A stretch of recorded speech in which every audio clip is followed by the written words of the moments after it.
What is diversity? What is diversity? What is diversity? What is diversity? What is spirituality? Spirituality. Spirituality. How do they diver? How do they diver? How do they diver? How do they convert? How do they convert? How do they convert? How are we different? How are we different? How are we different? How are we the same? How are we the same? How are we the same? What is diversity? What is diversity? What is spirituality? Spirituality. Hello, this is Angelo John Lewis for the Diversity and Spirituality Network, and today I am interviewing my friend and colleague Rene Molenkamp. And before I ask Rene to join us, I'm going to say just a little bit about him. He calls himself, or the University of San Diego calls himself, a reflective leadership practitioner, and I love this sentence. He comes to this role through the intensive experiential leadership development programs he designs and delivers primarily to international professionals from globally recognized institutions. He has been the coach and consultant for the International Institute for Management Development in Switzerland for more than a decade, and he's also in the regular rotation doing parallel work for INSEAD in France. And in the United States, he's on the graduate faculty of the University of San Diego. Rene is a founding member of the Group Relations International, a fellow of A.K. Rice Institute for the Study of Social Systems, and a founding director of the Planning Circle for the Diversity and Spirituality Network. Welcome to the podcast, Rene. Thank you. Thank you, Angelo. You know, I'm going to start out with this very difficult question I think I ask everyone that does these podcasts, and you are not going to be immune. So could you briefly explain to our listeners, tell me a little about yourself and your own spiritual evolution? You know, it is indeed a very difficult question, and where does one start? But you know, in reflecting upon the question, I need to tell you a little bit about my background. I grew up in the Netherlands, which has been a pretty secular country for a long period of time now. So spirituality or religion, neither spirituality nor religion, was part of my upbringing, and that is really important to know.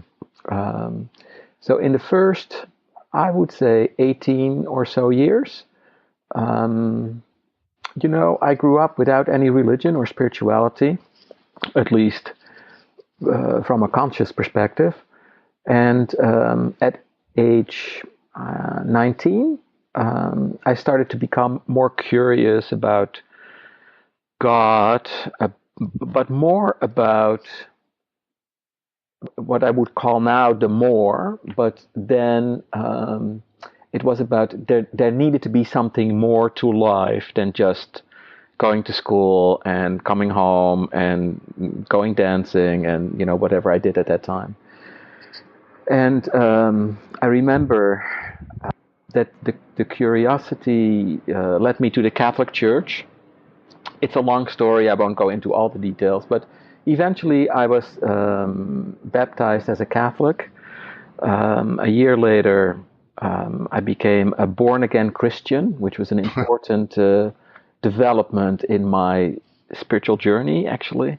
It only lasted a year, but nevertheless, it brought me particularly the sense of community, and which was lacking in the Catholic Church, to be quite honest. And then, through those experiences, it became clear to me that I needed to switch my career, which at that point was to be a tax lawyer, believe it or not. I cannot believe that. No, indeed. And I decided to become a Catholic priest within the Jesuit order. And so I entered the Jesuits and learned an enormous amount there about all kinds of things. And maybe we can go into that a bit later on. Eventually, I did decide to leave, not so much because of the spirituality of the Jesuits, more because of the restrictions around vows and living together with people was not so easy for me. So I decided, it was time to move on. And then maybe I became more of a spiritual seeker, even more so than I already was. But not in a very organized way. I did some things here and there. I dabbled in Buddhism. The Diversity and Spirituality Network was part of keeping spirituality alive. And then eventually I ended up doing some shamanism and working with energy and Reiki and things like that. That's the short version of a longer life.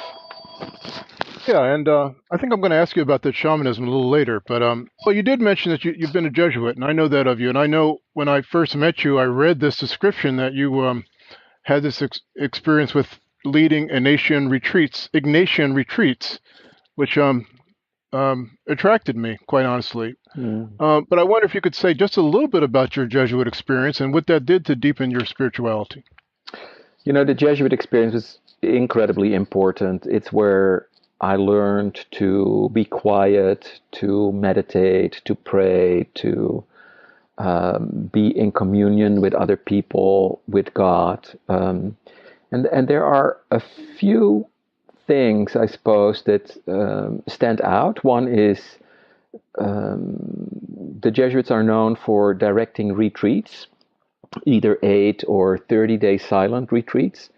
And so I did a couple of those, and it was a wonderful experience. And it prompted me to learn how to do that, actually. And at some young age, I started directing these 8 and 30-day retreats. And witnessing other people going through these experiences was incredibly profound, to see how their relationship with God developed over that time, and the impact it had these silent periods later on. So that's one thing. The other thing is, Jesuits are known as spiritual directors to guide other people in their spiritual life, and I learned how to do that, and it was a wonderful way of accompanying people in their spiritual journey.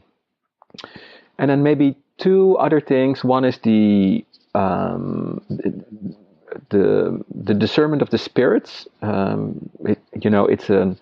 It's a technique that the founder of the Jesuits, Ignatius, discovered and taught his disciples.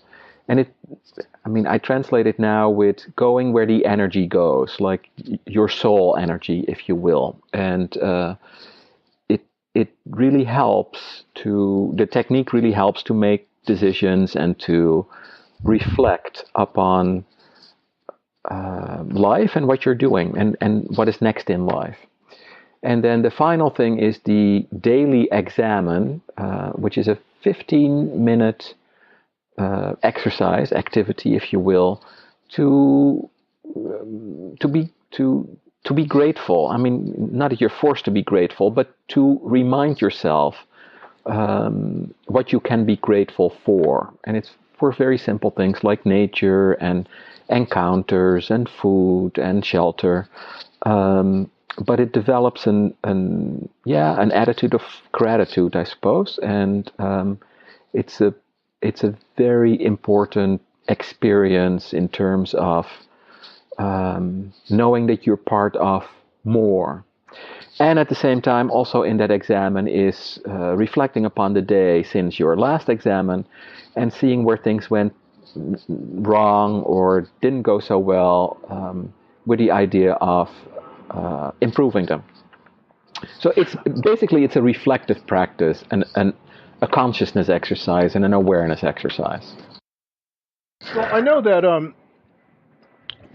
really just from talking to you, that silence is an important aspect of these Ignatian retreats. I wonder if you could say a word about the importance of silence on a spiritual path. I think of course, I'm biased, but I think that silence is incredibly important because it helps people slow down, and it helps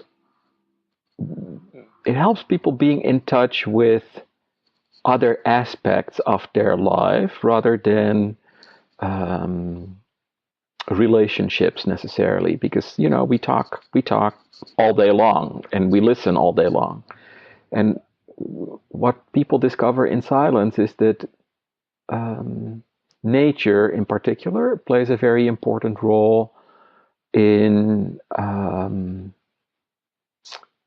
making things relative, putting things in perspective. So, for example, I organize a 5-day silent retreat every year, someplace in California, close to the coast. And every single year, people who participate tell me how important nature is and observing nature, from the ocean to the trees to the leaves, the birds, and in particular, I think it has to do with the fact that nature doesn't toil, and it shows us that things will be all right. Somehow things will be all right, and it strips away. It's us. It strips us. No, I'm sorry. It strips away all the unimportant things, and many of these unimportant things are actually happening in conversations, I think. Meaningless conversations. I know another aspect of you. For many years, you've been a practitioner of group relations technology, I'll call it. And, I'm aware that probably a lot of people that are listeners to this are not even aware of what group relations technology or what some people call Tavistock is. And I'm wondering if you could first briefly define it and then maybe talk about what experiencing it might offer to people on a spiritual path. Okay. The group relations methodology is a way of studying authority and leadership in particular in the context of groups.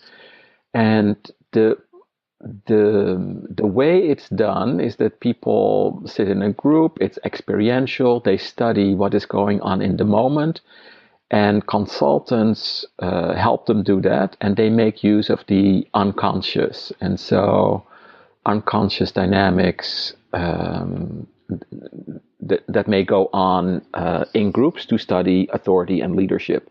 For example, I remember one group where a person said, "What time does this and this start?" And a number of people said, "Oh, it starts at 5:30." And then people wouldn't quite believe it. And then a white guy picked up his piece of paper and said, "It does start at 5:30," and no one questioned it anymore. It's an unconscious dynamic of whom we give authority and whom we don't give authority and all of that. So that's the basic premise of group relations work. And in terms of spirituality, I think group relations work can be really helpful because these unconscious dynamics don't only relate to authority, but they happen in all kinds of different ways. And with some modification of the group relations technology, what can happen is that we really tap into the collective unconscious of people as groups, and in my mind, that's a very spiritual practice because basically what we are discovering is that we are all drops in an ocean, if you will, that we all stem from the same source, and the collective unconscious and synchronicity in particular play an exceptional role in that, and group relations technology helps to surface that. Yeah, I'm gonna try this question. I don't even know if the question makes sense, but I'll try it anyway. You mentioned that one of the hallmark characteristics of group relations technology has to do with examining authority. Why might that be important for those that are embarking or in the process of a spiritual path?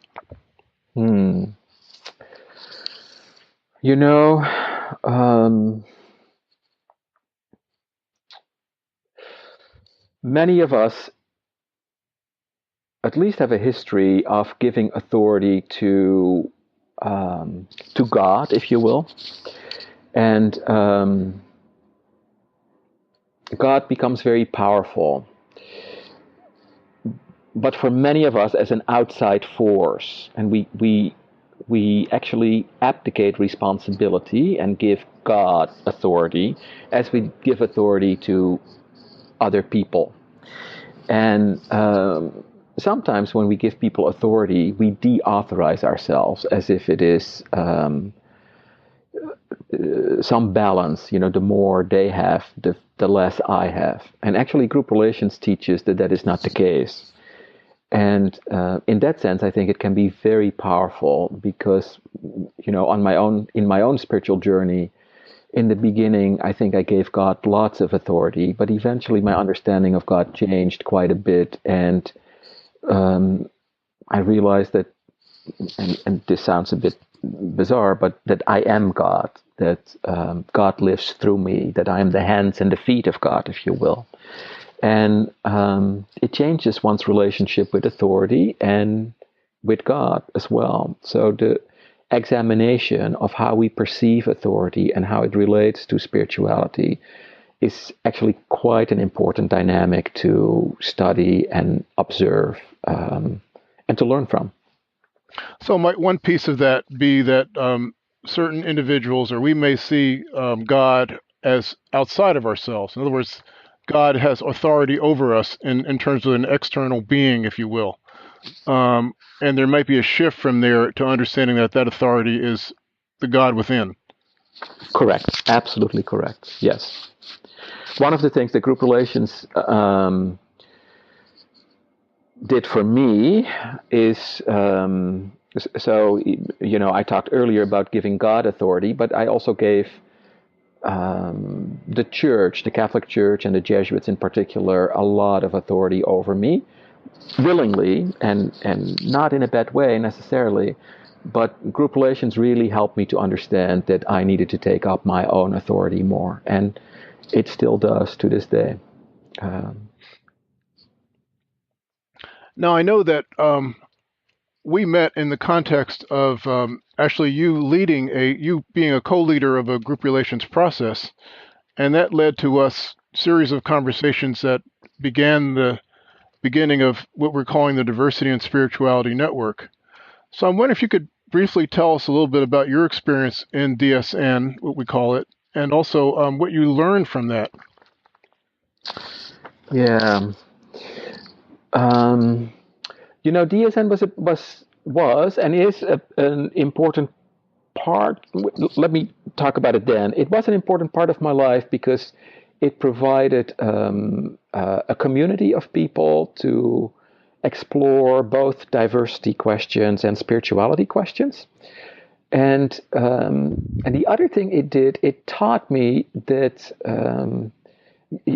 alongside of a few other things, to be quite honest, but it taught me that reality is not what it seems to be. In other words, what I teach my students these days is that the way they perceive their world is one form of reality, but another person may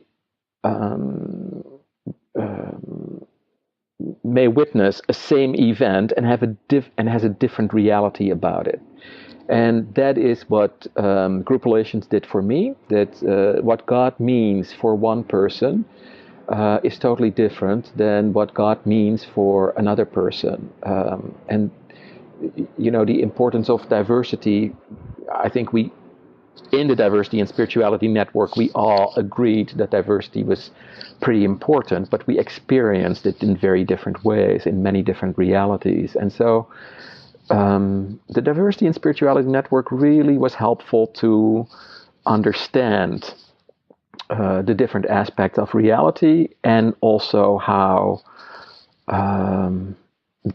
diversity influences our spirituality, and how spirituality actually influences our sense of diversity.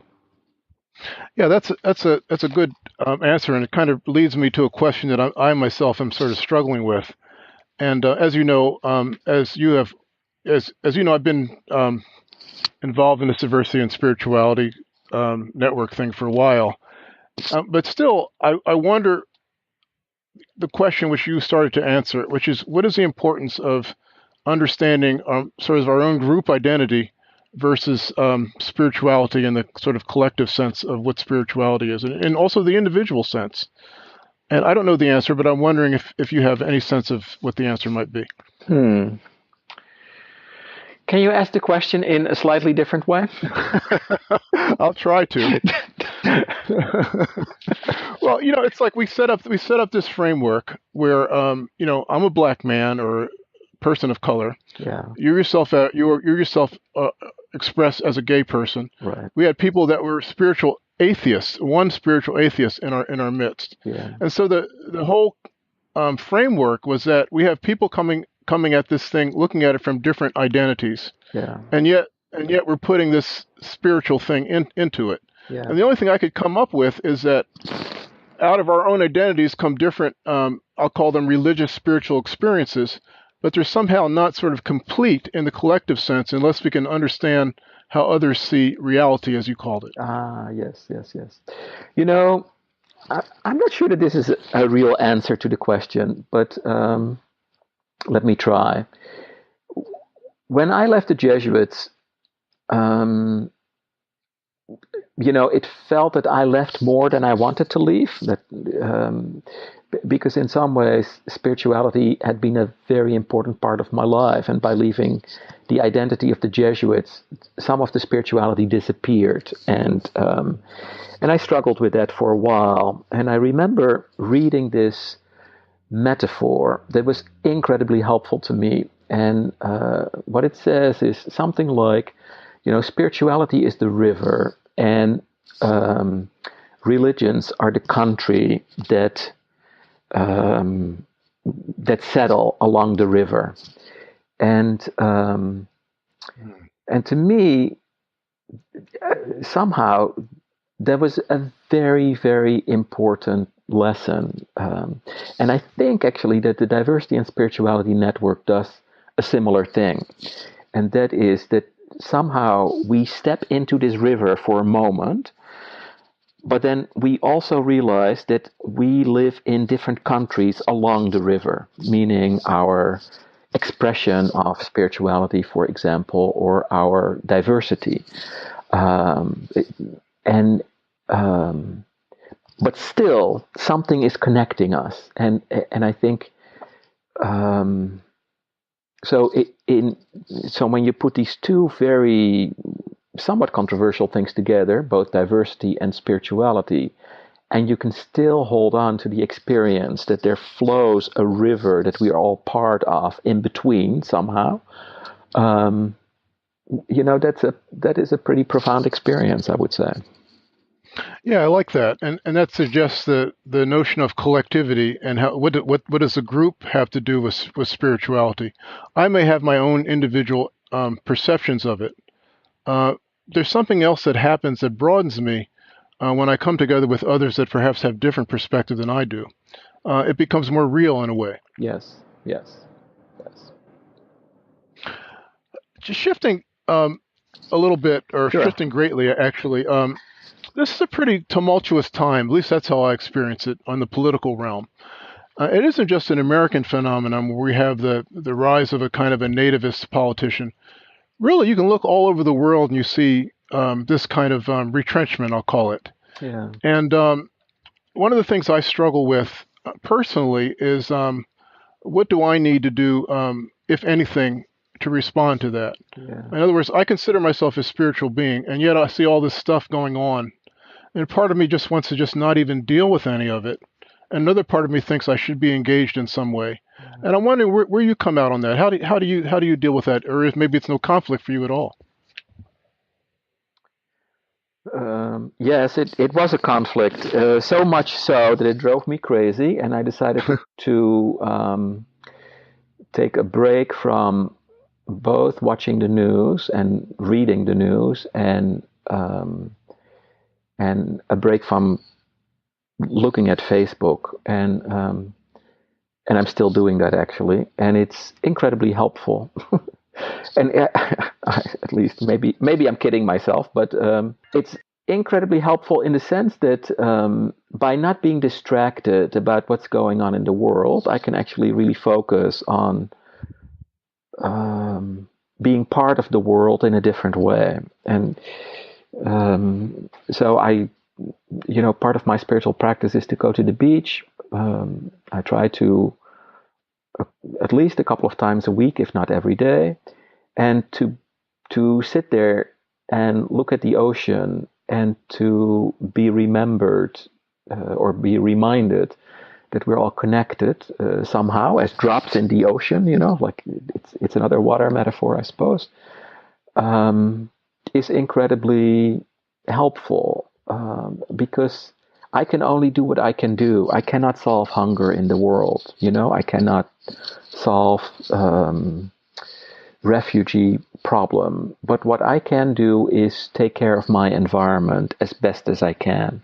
And I try to do that. And I think if that encourages other people to do the same thing, then the world would be a better place. But it's also a couple of steps removed, and that's the part that I'm not quite at peace with, to be quite honest. I'm pretty much in the same place. Now, I know, Rene, that you are about to teach a spirituality workshop. I think it's a one-day thing, and hopefully this podcast will be out by the time before that comes into being. I wonder if you could say a little bit about what participants might expect in that workshop and anything about it at all. Yeah. I did the one-day workshop just this Saturday, actually, and it was quite a wonderful experience. And it was a no, it's okay. It was a preparation for a 5-day workshop that I would like to do, called The Soul's Journey. And basically, what I would invite people to do is to really get in touch with their essence, their soul, and there are a couple of elements that are important to that. One is to slow down and to notice things. I have this sense that when we notice things, we heal the world, and because all of us want to be seen, but I think nature wants to be seen. It wants to be taken in. It's an incredible gift to us that we often pass by. So slowing down and noticing is an important part. Silence, we talked about that already, will be an important part of it. And then, maybe two things that are newer to me is that, I'm a psychotherapist, and I spent lots of time talking about the past with people. But in the last couple of years, I've realized that the future is actually way more important than the past. And so in the workshop, there will be some significant attention to the invitation from the future. Like how can we dream our life into being? How can we live our life with an eye to the future rather than the limitations of the past? So that's an important part. And then the other part that I've discovered over the past years is that, all of us have energetic components. We have some energy around us, and that we can use that energy to get in touch with our essence and to get in touch with our soul and to find the journey that we are destined to go. Let me just close it out. But I'll say one thing is that you listener will get an opportunity to experience Rene June 11th when we're doing a diversity and spirituality exploration at the University of San Diego.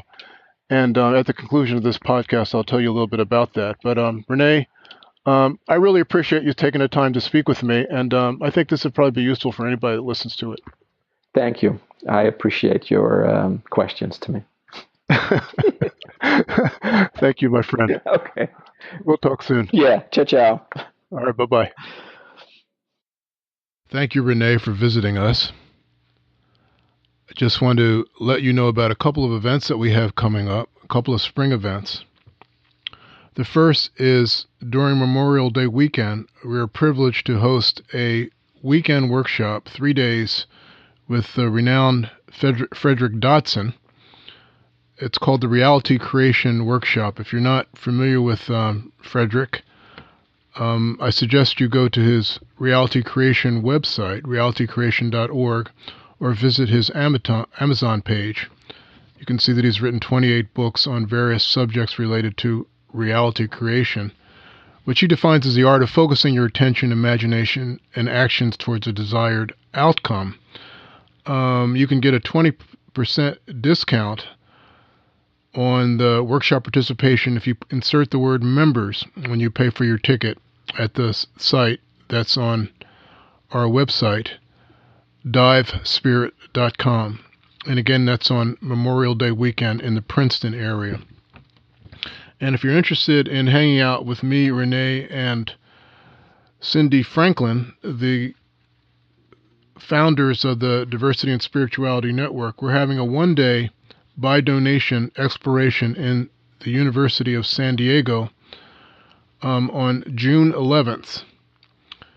And we're calling it The Things We Don't Tell Each Other. What would you like to know about others that you've always been reluctant to ask? What would you like others to know about your own visible or invisible differences? What are the things we don't usually tell each other that, if known, would help us understand each other better?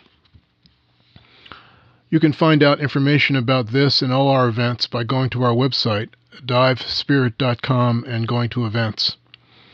And I look forward to seeing you next week. What is diversity? What is diversity? What is diversity? What is diversity? What is spirituality? Spirituality. Spirituality. How do they diver? How do they diver? How do they diver? How do they convert? How do they convert? How are we different?